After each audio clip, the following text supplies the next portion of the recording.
Good morning વિદ્યાર્થી મિત્રો. હવે આપણે ચેપ્ટર નંબર 5 સજીવનો પાયાનો એકમ, જેની અંદર આગળ આપણે અગાઉના લેક્ચરમાં કોષ રસ પટલ ત્યારબાદ કોષ કેન્દ્ર સુધીનો અભ્યાસ કરી ચૂક્યા છીએ. હવે આજે આપણે કોષ રસ અને બીજી અન્ય કોષીય અંડિકાઓ વિશે અભ્યાસ કરવાનો છે, જેની અંદર સૌપ્રથમ આપણે જોઈશું કોષ રસ. કે કોષ રસ એટલે શું?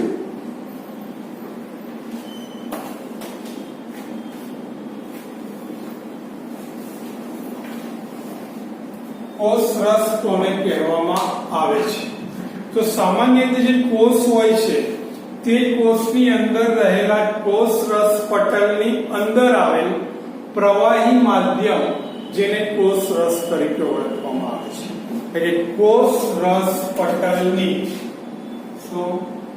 કોષ રસ પટલની અંદર આવેલા પ્રવાહી માધ્યમને શું કહેવામાં આવે છે? કોષ રસ. આ કોષ રસ એ જ્યારે આસ્થાપનની ક્રિયા થાય છે. હવે વિદ્યાર્થી મિત્રો, આસ્થાપન એટલે શું? તો આસ્થાપન એટલે કે જ્યારે કોષનો અભ્યાસ કરવામાં આવે ત્યારે અમુક વસ્તુઓનું સ્લાઇડ પર છેદ લેવામાં આવે અને તેના પર અમુક દ્રવ્ય નાખવામાં આવે. આ ક્રિયાને શું કહેવામાં આવે છે? આસ્થાપન તરીકે ઓળખવામાં આવે છે. કોના તરીકે ઓળખવામાં આવે છે? આસ્થાપન. ત્યારે આસ્થાપન કરવામાં આવે ત્યારે અભિરંજિત થવાથી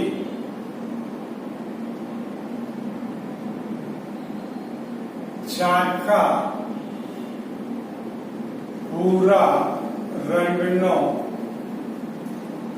પ્રદેશ જોવા મળે છે, જેને આપણે કોષ રસ કહીએ છીએ. આ કોષ રસ એ કોષનો મોટો વિસ્તાર આવરે છે. એ કોષના મોટા ભાગના વિસ્તારની અંદર શું પથરાયેલું હોય છે? કોષ રસ. લગભગ 90% વિસ્તારની અંદર આ કોષ રસ રહેલો હોય છે. આ કોષ રસની અંદર વિવિધ પટલમય અંડિકાઓ આવેલી હોય છે. વિવિધ પટલમય અંડિકાઓ જોવા મળે છે.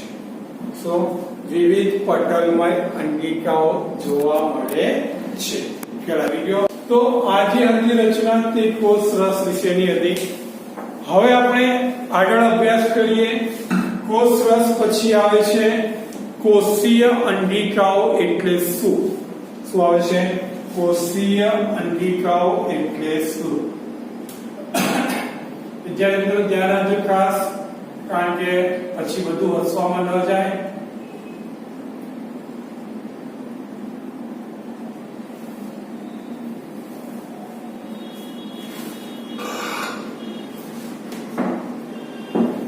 હવે આપણે આગળ વધીએ. તો કોષીય અંડિકાઓ મતલબ કે સુકોષ કેન્દ્રીય કોષ, જેની અંદર કોષ સંપૂર્ણ વિકાસ પામેલ હોય, આવા સુકોષ કેન્દ્રીય કોષમાં વિવિધ કાર્ય કરવા માટે એકબીજાથી અલગ રાખવા માટે કોષ રસ પટલથી આવરિત નાની નાની રચનાઓ હોય છે. આ નાની નાની રચનાઓને શું કહેવામાં આવે છે? કોષીય અંડિકાઓ કહે છે. શું ફરીથી વ્યાખ્યા આપું છું, ધ્યાન આપજો કે સુકોષ કેન્દ્રીય કોષમાં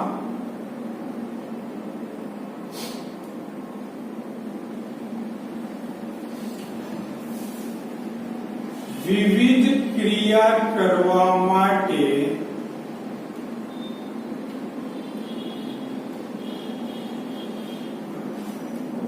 જુદી જુદી પટલમય અંડિકા આવેલી હોય છે,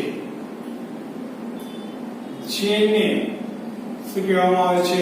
કોષીય અંડિકા તરીકે ઓળખવામાં આવે છે. આ કોષીય અંડિકા એ કોષની અંદર જુદા જુદા કાર્ય કરે છે. શું કરે છે? જુદા જુદા કાર્ય. એક કોષી સજીવ હશે તો તેમાં આવી કોષીય અંડિકાઓ પણ કાર્ય કરે છે. જ્યારે બહુકોષી સજીવની અંદર જુદા જુદા કાર્ય, પાચન છે, શ્વસન છે, ઉત્સર્જન છે, આ દરેક ક્રિયાઓ માટે જુદી જુદી અંડિકાઓ આવેલી હોય છે. કઈ કઈ અંડિકા કોષીય અંડિકાઓ છે? તો કોષીય અંડિકાઓની અંદર અંતરકોષ રસજાળ,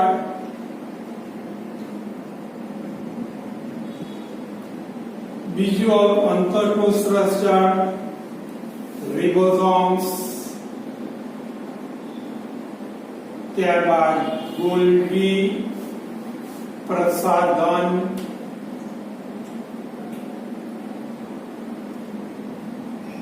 ત્યારબાદ કણાભસૂત્ર,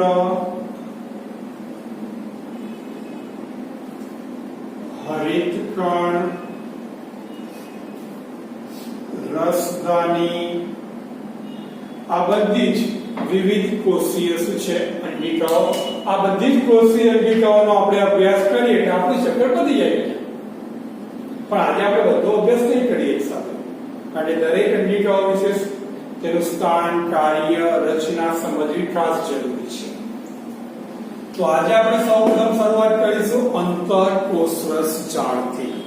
પછી આપણે શરૂઆત કરીએ અંતરકોષરસ જાળ સુધીનો આપણે અભ્યાસ કરવાનો છે. તો ધ્યાન રાખો. ચલો પહેલી અંડિકા આપણે જોઈએ છીએ અંતરકોષ રસ જાળ.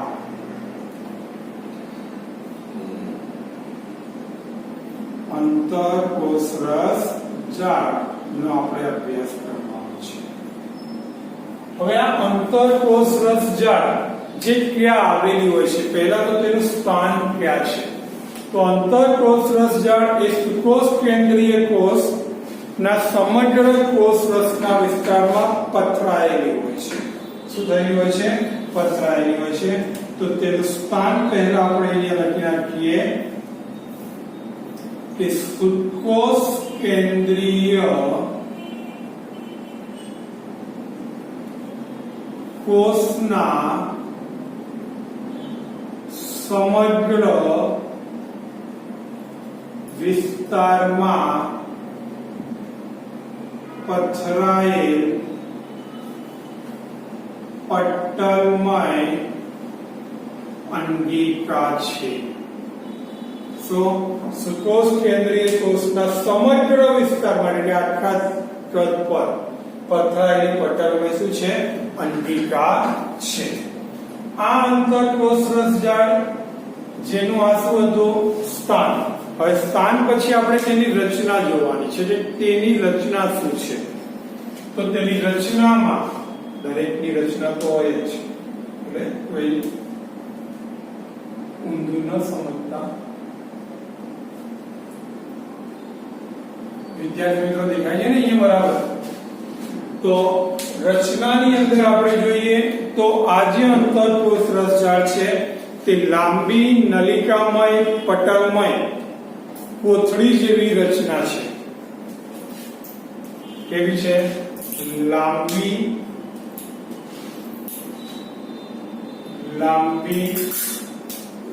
નલિકામય પટલમય, લાંબી નલિકામય પટલમય ગોળાકાર કોથળી જેવી રચના છે.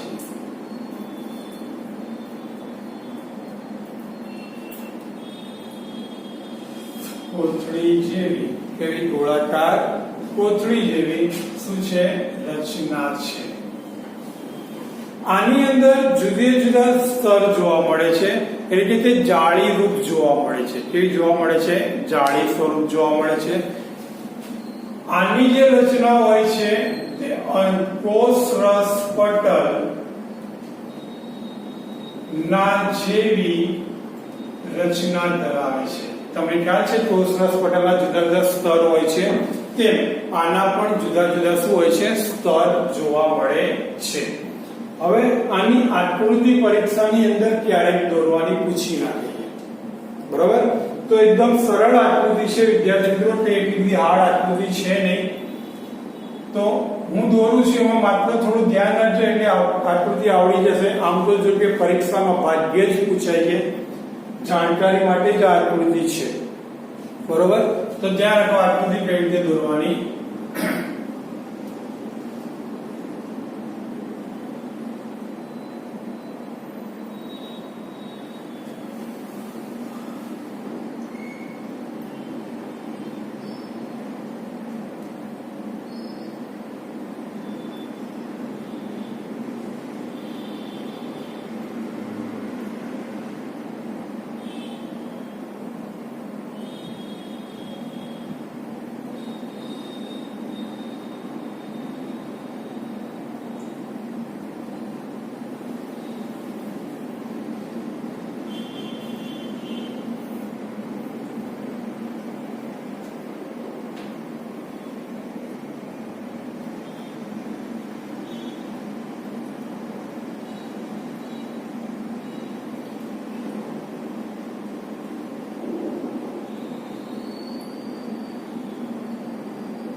આ રીતે થપ્પીઓ વાળી રચના જોવા મળે છે. અને આ જે થપ્પીઓ વાળી રચના જોવા મળે છે જેને આપણે અંતરકોષરસ જાળ કહેવામાં આવે છે. શું કહેવામાં આવે છે તેને? અંતરકોષરસ જાળ. આ અંતરકોષરસ જાળ જેના બે પ્રકાર પડે છે. કેટલા પ્રકાર છે? બે પ્રકાર છે. કયા બે પ્રકાર? તો પહેલો પ્રકાર છે જેને કણિકામય અંતરકોષરસ જાળ કહે છે.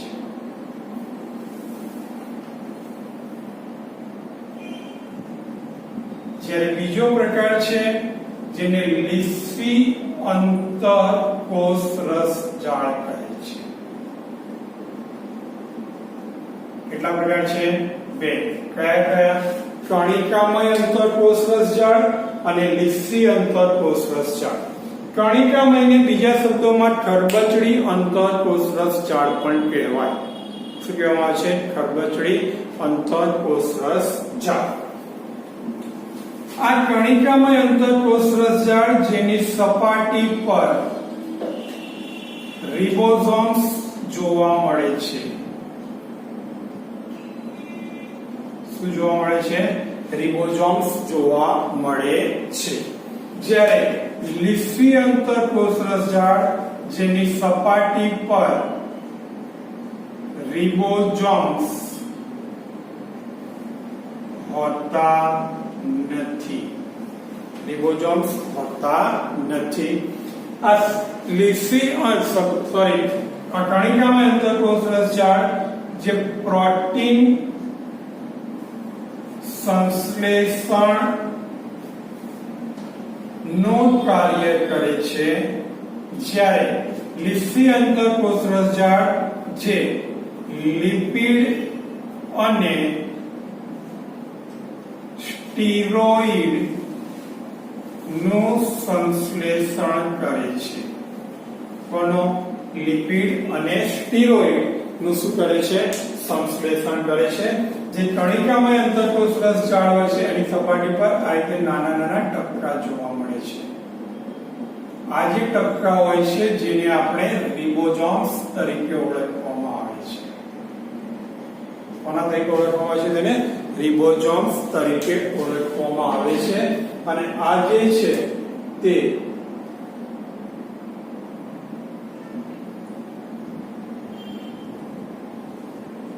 આખી જ અંતરકોષરસ જાળ છે.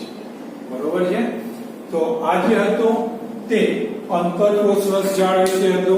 હજુ આગળ આપણે અભ્યાસ કરવાનો છે કે તેના કાર્ય શું છે. અંતરકોષરસ જાળના કાર્ય શું છે તેના વિશે આપણે અભ્યાસ કરવાનો છે. બરોબર છે. તો એના કાર્યની અંદર આપણે જોઈએ સૌપ્રથમ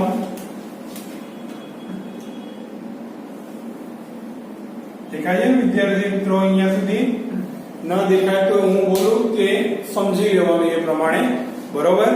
તો એ પ્રમાણે લખતા રહેજો, જે પ્રમાણે હું બોલું છું તે પ્રમાણે. તો તેના કાર્યની અંદર પહેલું કાર્ય કે જે અંતરકોષરસ જાળ છે તે કોષરસ અને કોષરસ પટલ, કોષરસ અને કોષરસ પટલ અથવા તો કોષ કેન્દ્ર લો તો પણ ચાલે, બંને વચ્ચે વહન માર્ગ તરીકે જોવા મળે છે. પહેલું કાર્ય શું વિદ્યાર્થી મિત્ર? કોષ કેન્દ્ર અને કોષરસ વચ્ચે વહન માર્ગ તરીકે જોવા મળે છે. એટલે દ્રવ્યોના વહન માટે જરૂરી હોવાથી તેને વહન માર્ગ તરીકે જોવા મળે છે. ત્યારબાદ કાર્ય નંબર 2, તેનું કાર્ય નંબર 2. તો બીજા કાર્યની અંદર તે સૌથી અગત્યનું અને મહત્વનું કાર્ય અહીંયા કહ્યું તેમ પ્રોટીન, લિપિડ, સ્ટીરોઇડ આ બધા દ્રવ્યોનું તે શું કરે છે? સંશ્લેષણ કરે છે. સો પ્રોટીન,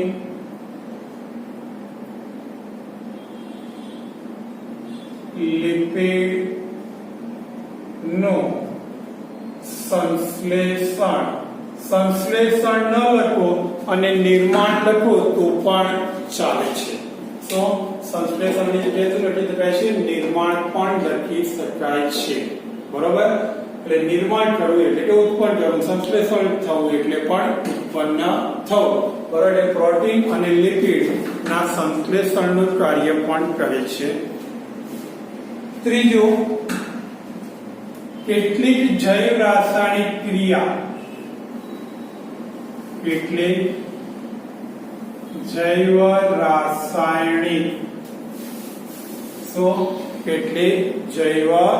રાસાયણિક પ્રક્રિયાઓ માટે બંધારણ પૂરું પાડે,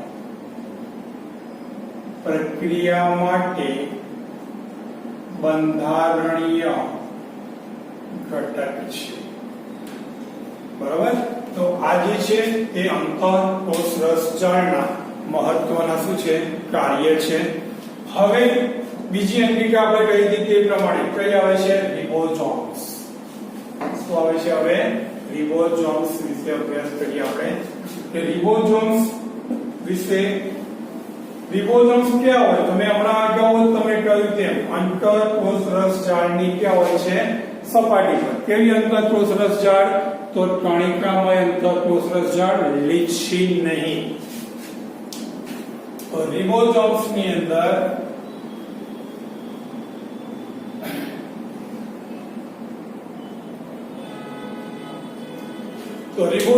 એ બધા જ સક્રિય કોષોની અંદર જોવા મળે છે.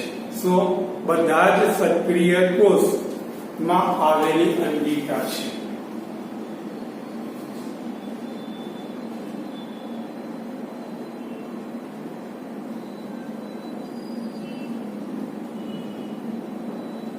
બધા જ સક્રિય કોષ, સક્રિય એટલે કે જીવંત કોષોની અંદર જોવા મળે છે. એટલે કે તે આદિકોષ કેન્દ્રીયમાં પણ હોય છે અને સુકોષ કેન્દ્રીયમાં પણ જોવા મળે છે. આ રિબોસોમ્સ એ પટલ વિહીન અંગિકા છે. રિબોસોમ્સ એ શું છે? પટલ વિહીન અંગિકા છે. રિબોસોમ્સ જેની અંદર અંતરકોષરસ જાળની સપાટી પર હરિતકણ અને કણાભ સૂત્રમાં 3 જગ્યાએ ખાસ જોવા મળે છે. ક્યાં જોવા મળે? અંતરકોષરસ જાળ ની સપાટી પર હરિતકણ અને ત્રીજું આવશે કણાભ સૂત્ર માં જોવા મળે છે. અને અગાઉ કહ્યું તેમ તેનું કાર્ય શું થશે? પ્રોટીન નું સંશ્લેષણ. શું થશે તે? કાર્ય પ્રોટીન સંશ્લેષણ. બરાબર છે. તો આ જે માહિતી હતી તે રિબોઝોમ્સ વિશે હતી. હવે આગળ એક ટોપિક આપણે સમજીએ જેને કહેવામાં આવે છે ગોલ્ગી પ્રસાધન. શું કહેવામાં આવે છે? ગોલ્ગી પ્રસાધન, જેને બીજા શબ્દોમાં કહેવામાં આવે છે ગોલ્ગી કાય. ગોલ્ગી પ્રસાધન અથવા તો બીજા શબ્દોમાં શું કહેવામાં આવે છે? તેને ગોલ્ગી કાય તરીકે ઓળખવામાં આવે છે. આ ગોલ્ગી કાય અથવા તો ગોલ્ગી પ્રસાધન જેની શોધ કેમિલો ગોલ્ગી નામના વનસ્પતિ શાસ્ત્રી એ કરી હતી. કોણે કરી હતી? કેમિલો ગોલ્ગી નામના વનસ્પતિ શાસ્ત્રીએ આ ગોલ્ગી પ્રસાધનની શોધ કરી હતી. હવે તે જોવા ક્યાં મળે, એટલે એનું સ્થાન ક્યાં હોય છે? તો આ ગોલ્ગી કાય અથવા તો ગોલ્ગી પ્રસાધન એ આપણને પ્રાણી કોષ અને વનસ્પતિ કોષ બંનેમાં જોવા મળે છે. ક્યાં? પ્રાણી કોષની અંદર પણ જોવા મળે છે અને વનસ્પતિ કોષની અંદર પણ એ જોવા મળે છે. હવે તેની રચના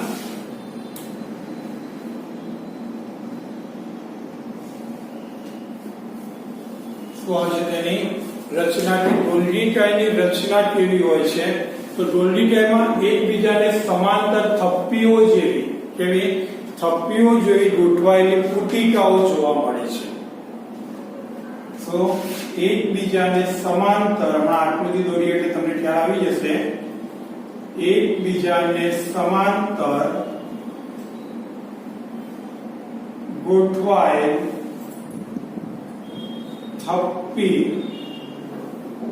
જેવી રચના છે જેને પુટિકા આવેલી હોય છે.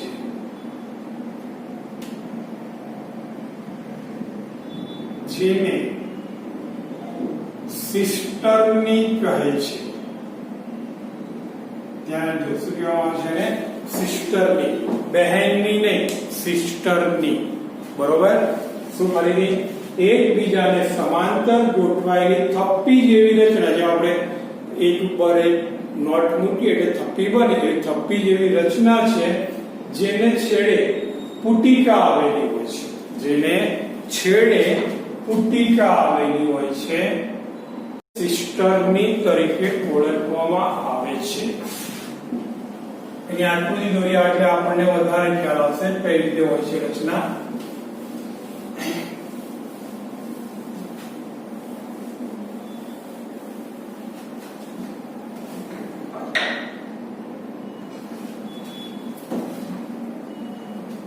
આ ગોલ્ગી પ્રસાધનના પટલ,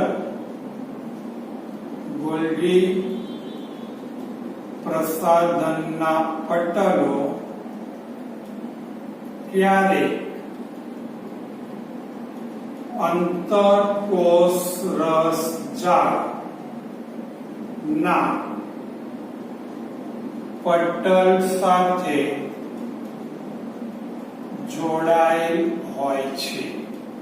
કારણ કે આ ગોલ્ગી પ્રસાધન અને અંતરકોષરસજાળ બંનેની રચના લગભગ સમાન આવે છે. કેવી આવે છે? બંનેની રચના લગભગ સમાન જેવી આવે છે. બરોબર? થોડોક જ ડિફરન્સ છે. જો એની આકૃતિ દોરી દઈએ આપણે.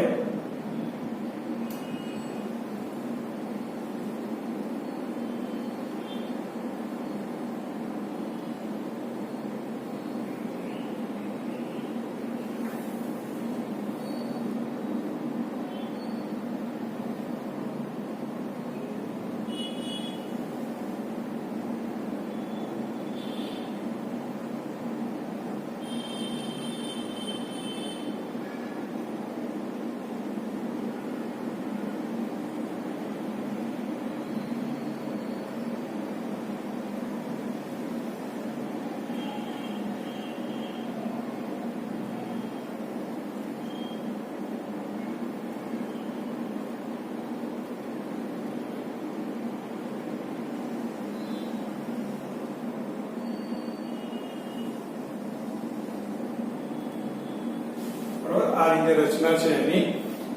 આ રચનાની અંદર તમે જોઈ શકો છો અહીંયા કે અહીંયા ઉપરથી એક પડ આવૃત્તિ નીકળે છે અને આ દરેક જે પડ છે એ પડના છેડે નાની ગોળાકાર રચના જોવા મળે છે અને આ નાની ગોળાકાર રચના જેને આપણે પુટિકા કહે છે. શું કહેવામાં આવે છે તેને? પુટિકા તરીકે ઓળખવામાં આવે છે. આ પુટિકાઓ ત્યારે અંદરની તરફ પણ તમને જોવા મળશે, અહીંયા બહાર પણ હોય. તો આ જે થશે તો તે પુટિકા છે અને આ થપ્પી જેવી જે રચના બને છે તેને શું કહેવામાં આવે છે? સિસ્ટર્ની. શું કહેવામાં આવે છે તેને? સિસ્ટર્ની તરીકે ઓળખવામાં આવે છે. આ પુટિકાઓ અહીંયા પણ આ રીતે જુદા જુદા સ્થાને ગોઠવાયેલી હોય છે. બરોબર? તો આ જે રચના થઈ ગઈ તે કોના વિશે થઈ ગઈ? ગોલ્ગી પ્રસાધન અથવા તો ગોલ્ગી કાળ. હવે રચના પછી તેનું કાર્ય આવે. ગોલ્ગી કાળનું કાર્ય શું છે? તો ગોલ્ગી કાળનું કાર્ય પહેલું કે અંતરકોષરસ જાળની અંદર નિર્માણ પામેલ દ્રવ્ય એટલે કે પ્રોટીન છે, લિપિડ છે, સ્ટીરોઇડ છે, બરોબર, એને કોષની અંદર અને બહાર મુક્ત કરવા માટે અંતરકોષરસ જાળ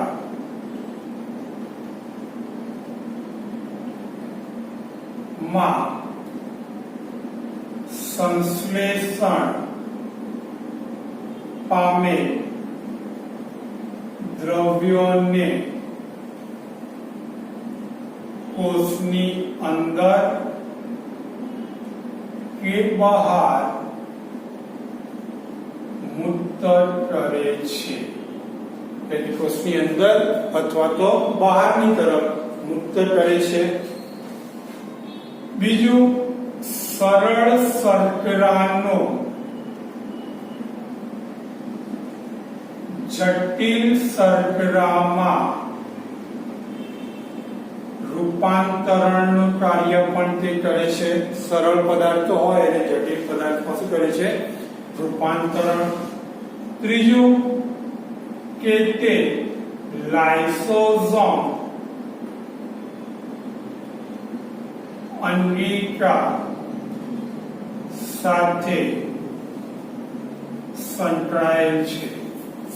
અંગિકા સાથે સંકળાયેલું છે તે લાઇસોઝોમ અંગિકાના નિર્માણની ક્રિયા સાથે પણ તે સંકળાયેલું છે. બરોબર? તો અહીંયા આપણે આ જે છે તે પ્રશ્ન પૂર્ણ થાય છે. આજે આપણે આટલે સુધી અભ્યાસ કરીશું. ઓકે, જય હિન્દ, જય ભારત.